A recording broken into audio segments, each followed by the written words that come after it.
everyone. My name is Akudo Mogori, and this show is called Family Life with Pastor Tinu Asiegeme. Pastor Tinu Asiegeme is a wife to an extraordinary man of God. She is someone I call my mentor. She is a mother, and she is a pastor to a ministry that has helped families build strong relationships and strong family life. Pastor Tinu, here we are, finally, to hear from you. But I would like you to say a little word to the viewers out there. Hello everyone. She said, well, the very basic things about me. So this lockdown has been a very challenging one for so many people because I'm always constantly on my phone and I'm always speaking to people. But the truth of the matter is, the quality of life you have had before this lockdown came to reveal the foundation that was laid. Not to say that foundations cannot be fixed, but you have to acknowledge that something is wrong. A healthy family is built on 4 pillars, and I've come to know that in my 21 years of being married. A solid marriage is built on communication, on finances, on a healthy intimacy, sex life, and the fulfillment of your purpose on earth. If any single piece of this pillar is missing, something will be fundamentally wrong. And the feedbacks I've been getting in the course of this lockdown is that 2 people who don't know themselves have been locked down together. Before now, people run off in the morning and come back at night. We spend minimum of 3 or 4 hours with our spouses. So many people did not know themselves. But right now it's like Noah's Ark. People are locked down. And suddenly you're wondering, who is this guy? And the man too is wondering, I don't even know this lady. And that's why we are where we are. We have collected a lot of questions from couples trying to find a solution to what they are going through. And I'm going to start off with the first question. Pastor Tinu, the first question I have here is, despite the lockdown, I still work from home. I wake up at 7 a.m. responding to emails and tasks from the office and attending to visual meetings. My husband doesn't help with the children. Instead, he adds to his demands. I am fed up, very fed up. And I can feel this person's pain. It's painful because I am the breadwinner. So that means if I don't work, I don't get paid. And that means no money for the family. How do I manage this situation without causing any damage in my home? Now, before I start answering any of the questions, I need to make certain things clear. Number 1 is, I believe I'm speaking to people who are ready to fix their marriages. I've always assumed that everybody's on this page, but in the course of counseling, I realized that some people come into your house and they want you to listen to them, they don't want you to talk. Those are not the kind of people I want to speak with. I want to speak with people who are ready to fix their marriages. So there are certain things this person has said. I would assume that they are all Christians that are speaking to me. Not that I don't believe other cultures marry. There are marriages in every religion. But I have a solution for Christian couple. I can be very objective, okay? So it's not like I can't speak to anybody else, but I'm saying that I'm going to be referring to the Bible a lot. And I would love for everyone to learn from the principles from God's word like I know it and I've always practiced. So the first thing I hear from this complainant is lack of communication. I see insensitivity. You know, it's easy that we easily blame the women in marriages, but we don't know how to blame men also. But it takes 2 to tango. So everyone knows now that there is a lockdown. Your wife is still working, but this time from home. You should be sensitive to her plight, to know that the children are going to be far more demanding than normal, because normally children are in school, you are at work, all of us are now together. You should not add to the present crisis, which is what she's crying about. Do you understand? But she should not assume because a man sees his wife, it's natural for him to want to make demands. It's her that will say to him, sweetheart, I'm at work. Please, just give me another 1 hour. Let me finish from work, then I'll come out. When you're on short breaks, come down and listen to your spouse. He needs something, okay? When you tell him your challenge of just give me that space, and it does not, then we have a secondary issue. But many people just expect, it's not matured enough to know. No, it may not be matured enough to know. Yeah. You say so. Please give me some time. I'll even be glad if you can help me keep the children away, because I'm not the only mother in my office, and it's not all my colleagues that were hearing baby cry. So please help me keep these children away. But if we have not communicated, you understand, Yeah. then I would not expect. Then the second thing she said is like, he is even adding his own demand. So when the children are asking for biscuits, or Gato is asking for biscuits, this is a problem. This is immaturity. Do you understand? Yeah. But if you don't help him know that is constituting a problem to you, he would not act otherwise. Exactly. Yeah. And then you said that you are the breadwinner. I understand that. But I take that a little bit with a tweak. God is blessing you. I said there are 4 pillars of a healthy relationship needs. There is the communication, there is sex, there is money, there is fulfillment of purpose and dreams. If you see yourself as the breadwinner of your family and you don't understand that God provides for your family through you, there's already an irritation. But I've learned it that finances is a phase. Okay? Take that breadwinner bit out. You are in partnership with your spouse to provide for the family. Exactly. It's like that today. Tomorrow it can be. Exactly. And it does not have to put it out there that I'm the breadwinner. Exactly. God is the divine provider in a Christian home. He can come through me. He can come through you. As long as there's provision in our family. We're good. Exactly. I hope this has helped whoever is this person that sent in this question. And the Lord will give you more wisdom on how to go about issues bothering your home. The next question, Pastor Tinu, is it still boils down to communication. Okay. My husband and I always misunderstand each other to the extent that we can't enjoy a healthy conversation. Looks like the lockdown has made it worse. So there's something I learned about talking. A lot of people talk, but they don't listen. Yes. While you are talking to me, you would think I am listening to you, but many times I'm waiting to counter what you are saying. So if you're saying my voice is loud, what I'm hearing is you're insulting me. How can you say my voice is loud? But she didn't insult me. She only said my voice is loud. Tone it down. Exactly. You didn't abuse me. Yes. So when there is no listening and hearing in a relationship, there's going to be communication breakdown. Exactly. Do you understand? You are talking, but the person you're talking to cannot hear you. The person you're speaking to is not listening to you. You need to read books on communication. Once there is a speaker, there should be a listener. Exactly. But in many cases, there are no listeners. There are 2 talkers. One is a quiet talker, the other is a verbal talker. Yeah. So both of us are talking at the same time. That's why there is no listener. Because we are both matured. If I hear what you're saying, I'm going to respond. And let me tell you, it doesn't jump on you. You need to learn it. It's an art. The ability to listen to what someone is saying. Before now, earlier in my marriage with my husband, if he complains about this cup, I will say, oh, you are complaining about this house. So for a long time, the guy stopped talking. Because it's like, you're not hearing me. I said, no, I'm hearing you. Yeah. You said this, I didn't say so. You said this whole house is dirty. He said, I said this cup is dirty. It took so long for me to learn to zero in. And we women, we are the worst at generalizing. Yes. If a man says, I don't like your hair, say, my husband says he doesn't love me. I said, I don't like your hair. I didn't say I didn't love you. I didn't say you are not tall. I just said I don't like your hair. I didn't even say all hair. This hair. Do you understand? Until you learn how to listen, you guys will be jamming. And it's painful because when you and I cannot see or speak with ourselves, we're speaking to people out there, and they are listening to us. Yeah. That's why many people are building solid relationships out there other than their spouses, because there is a fixation. He doesn't hear me, she doesn't hear me. So please, for these particular people, buy books on communication. Read it as if you want to pass exams. And there are so many books out there on the internet on communication. Couples that don't know how to communicate, they are in trouble already, because communication is the life and the blood of every relationship. Wow. Thank you so much, ma'am, for this. You've heard it. Communication is an art. So we all need to learn how to communicate and listen the right way.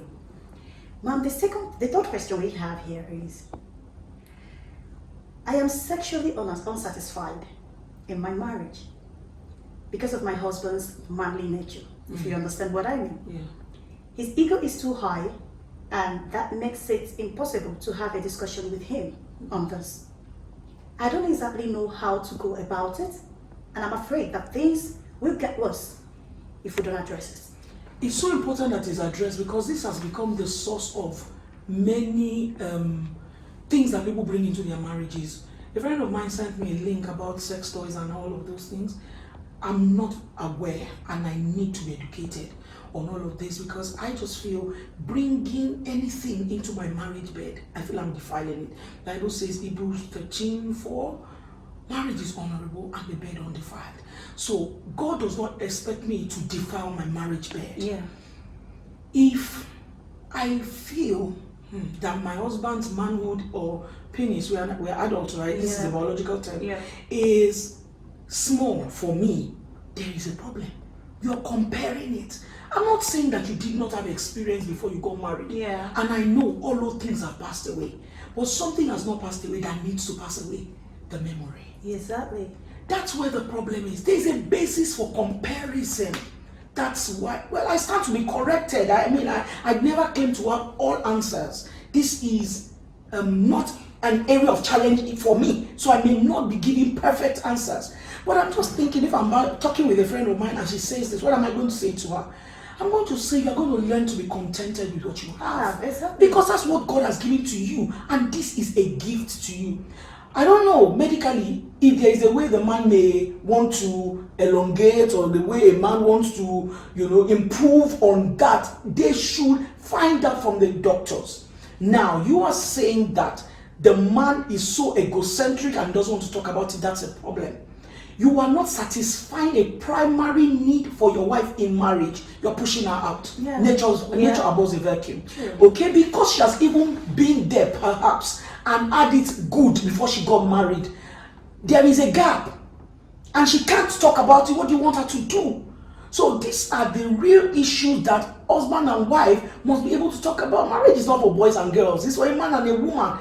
Adults eat strong meat. This is an issue. It could have been the other way around. Yeah. She could have been the frigid one. And you will need to help her come out of it. Exactly. Unless you speak to a doctor, how do you know? How else? Well, from experience. I've been married for 21 years. I know that sexual satisfaction does not only come from the meeting of the penis and the vagina. There are many other ways that you can satisfy your wife.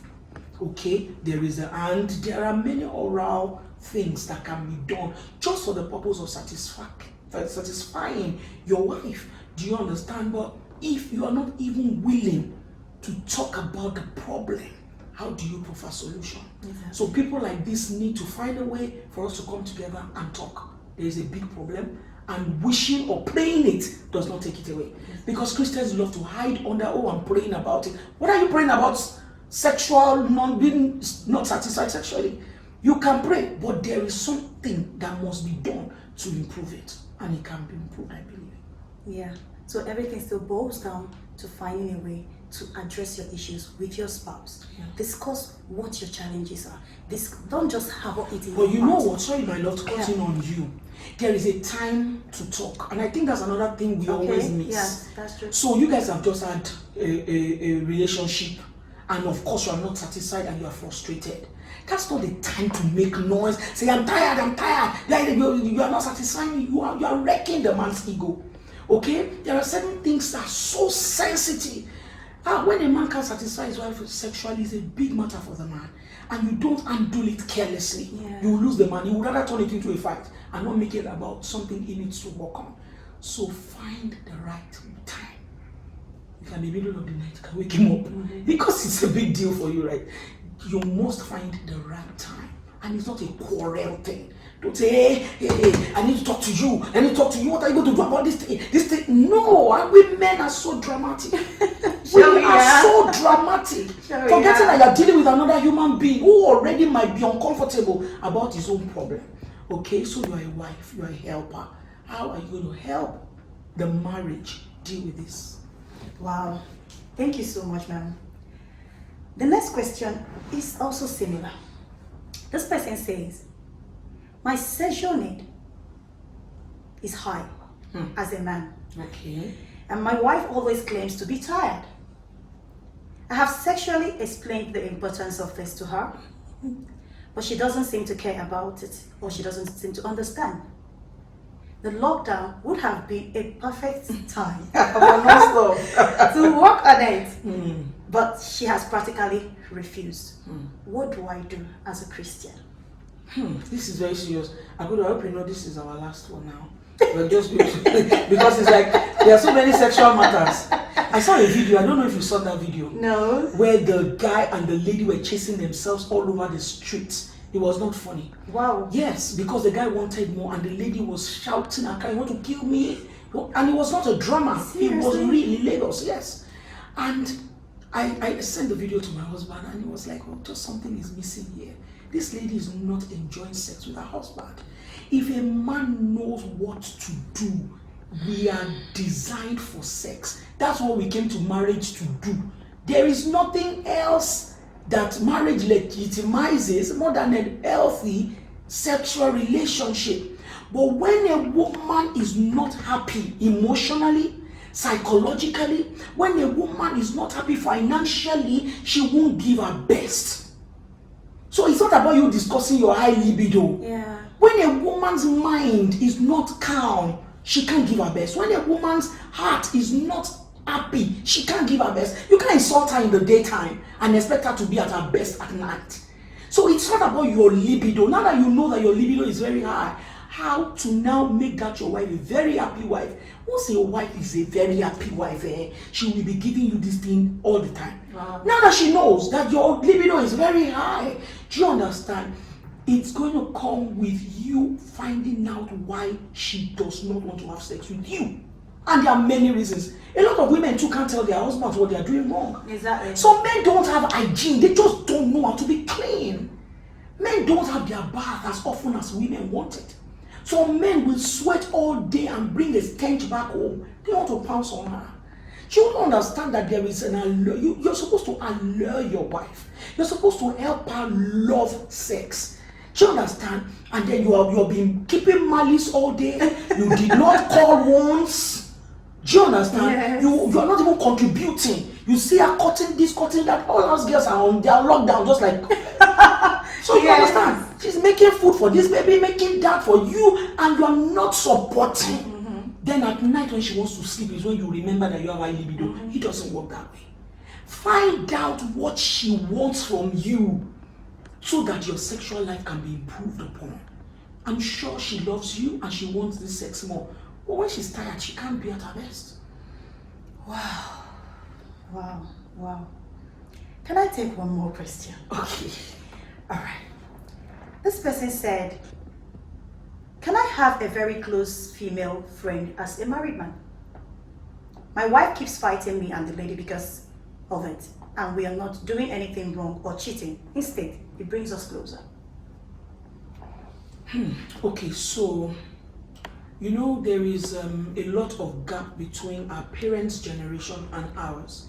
In our parents' generation, many of them, even the ones that went to school, once you come into marriage, you zone off, you delete, you cancel out everybody that was present in your life before you got married, and your husband or your wife becomes your sole friend. But we are in the generation when that cannot work anymore. Excuse me. Your husband works in a place and your wife works in a place, and they meet people. They have, do you understand? They have like-minded people. A man whose mind is set on making his family holistic is to bring that friend home. Don't have a friend outside of your relationship that is not comfortable with your home. If you keep it as a secret, you are sending a signal to your spouse that there's something immoral going on. Yes. Every time you see a man and a woman, the first thing you would imagine is an immoral relationship until the contrary is proven. Now, why don't you make that impossible? You understand? By bringing that friend home, especially if there's nothing immoral about it. Help your wife know. I'm not saying that by force that lady should become your wife's friend, but she should be known to your wife. She should be a friend of the family. If she's married, she should be a friend. I mean, the guy should be a friend to her husband. Yeah. That's how we draw larger circles. Okay? You can't, no matter how close my husband and I are, there are some things we just may never be able to do together. Okay? I don't know. Let me look for a Far Cry. My husband is a movie person. He loves to go to the cinema. I am learning it, but it's not who I really am. If he tells me he's going to see a movie with some of his female friends, why should I have a problem with that, honestly? So my husband loves to go to the movies, and many of those times I'm not able to. But he will call me, honey, I'm going to Silverbird, and I'm going to meet with this person, and we're going to see a movie together. It's never a problem for me. Some of the things we complain about, honestly, they're insecurities. I'm not an insecure wife. I trust my husband, I have no problem with him. See, when we make men keep secret, or when we make women keep secret by our reaction to things, is why things really degenerate in a marriage. You can't be everything to me, and I can't be everything to you. But while you are finding purpose in life, and while you are finding your expressions in life, carry your spouse along. Oh, I am going for a meeting. I'm going to meet with this person in Sheraton. This is where I'm going to be. Especially when you're going to be with the male figure, or the husband's going to be with the female figure. Life is for living. Life is for living. So I can't delete everybody that has traveled life with me because I got married. A smart man or a smart woman will draw a larger circle, helping your spouse know this is an addition to us. God blessed him with us, and God blessed her with us. And it's now your responsibility to make sure that there's nothing immoral about that relationship. Wow. Thank you so much, Mom. I call her Mom because I learned a lot of things from her. Not just as my mentor, also as my pastor. Mommy, please, can you just help us with some word of prayer? So I'm just going to round up. Before I pray, I'm just going to say you don't have to fight. We don't have to fight. Christians, please, let's take this element of war out of our marriage. Marriage is supposed to be sweet. It's supposed to be one of the best love stories ever told. People should look at us and they would envisage heaven. That if these two people can get it right, and there's forever a learning curve to marriage. Open your heart and always learn. Learn from your spouse. Let your spouse learn from you. Be open and vulnerable about what you do wrong. Learn to apologize. And once they apologize to you, please forgive. It makes it easy. Father, we want to say thank you for the grace that you have given. Thank you, Jesus. Father, we know that the doer of the word is blessed. Give grace to everyone who really, willingly wants to do, so that the lockdown will bring and produce better couples that will bring you glory. In Jesus' name we have prayed. Amen. Amen. Thank you for watching. We do encourage you to send in more questions, and we'll be here to address it the best way possible. Don't forget to follow us on our social media handle that will be displayed on the screen. Until next time, do enjoy your lockdown period and have a God-purposeful life. Bye.